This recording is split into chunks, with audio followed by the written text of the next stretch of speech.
Finally মহিলাসকলৰ বাবে ভাল খবৰ আহি পৰিল। আপোনালোকে এপ্ৰিলত লাভ কৰিব মহিলা উদ্যমিতা অভিযানৰ 10,000 টকা।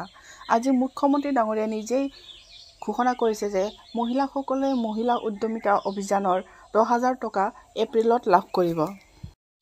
মুখ্যমন্ত্ৰী ডাঙৰীয়াই এপ্ৰিল মাহত দিব বুলি ঘোষণা কৰিছে, কিন্তু কোনটো তাৰিখত দিব সেয়া ঘোষণা কৰা নাই।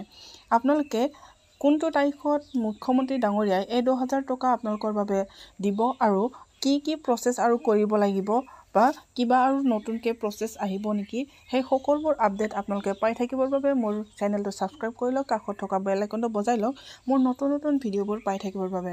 আৰু লগতে আপোনালোকৰ যদি ভিডিঅ'টো ভাল লাগে এটা লাইক আৰু শ্বেয়াৰ কৰিব নাপাহৰিব। আৰু আপোনালোকৰ যদি কিবা সুধিবলগীয়া জানিবলগীয়া থাকে নিশ্চয়কৈ আপোনালোকে মোক কমেণ্ট কৰি সুধিব পাৰিব, মই আপোনালোকৰ উত্তৰ দিম। বলক তেনেহ'লে মুখ্যমন্ত্ৰী ডাঙৰীয়াই নিজেই ঘোষণা কৰা এই মন্তব্যটো আপোনালোকক শুনাই দিওঁ। অসমৰ আত্মসহায়ক গ্ৰুপৰ সদস্যসকলক প্ৰতিশ্ৰুতি দিছিলোঁ যে আপোনালোকক আমি উদ্যমিতাৰ বাবে নতুন আপোনালোকে যাতে সৰু ঘৰতে থাকি মৌ পালন, হেণ্ডলুম এই কামবিলাক কৰিব পাৰে। প্ৰথমে 10,000, পিছত আমি 25,000 টকাকৈ আগবঢ়াম। 1 এপ্ৰিলৰ পৰা বিহালীত আমি অসমৰ 30 লাখ মহিলাক 10,000 টকা কৰি দিয়াৰ মুখ্যমন্ত্ৰীৰ মহিলা উদ্যমিতা আঁচনিৰ আমি আৰম্ভণি কৰিম।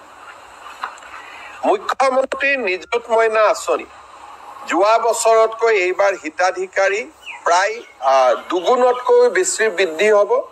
কাৰণ বিশ্ববিদ্যালয়বিলাকত কলেজবিলাকত অসমৰ আত্মসহায়ক গ্ৰুপৰ সদস্যসকলক প্ৰতিশ্ৰুতি দিছিলোঁ যে আপোনালোকক আমি উদ্যমিতাৰ বাবে নতুন আপোনালোকে যাতে সৰু ঘৰতে থাকি মৌ পালন, হেণ্ডলুম এই কামবিলাক কৰিব পাৰে।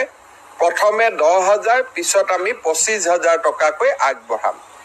1 এপ্ৰিলৰ পৰা বিহালীত আমি অসমৰ 30 লাখ মহিলাক 10,000 টকা কৰি দিয়াৰ মুখ্যমন্ত্ৰীৰ মহিলা উদ্যমিতা আঁচনিৰ আমি আৰম্ভণি কৰিম। মুখ্যমন্ত্ৰীৰ নিযুত মইনা আঁচনি যোৱা বছৰতকৈ এইবাৰ হিতাধিকাৰী প্ৰায় দুগুণতকৈ বেছি বৃদ্ধি হ'ব।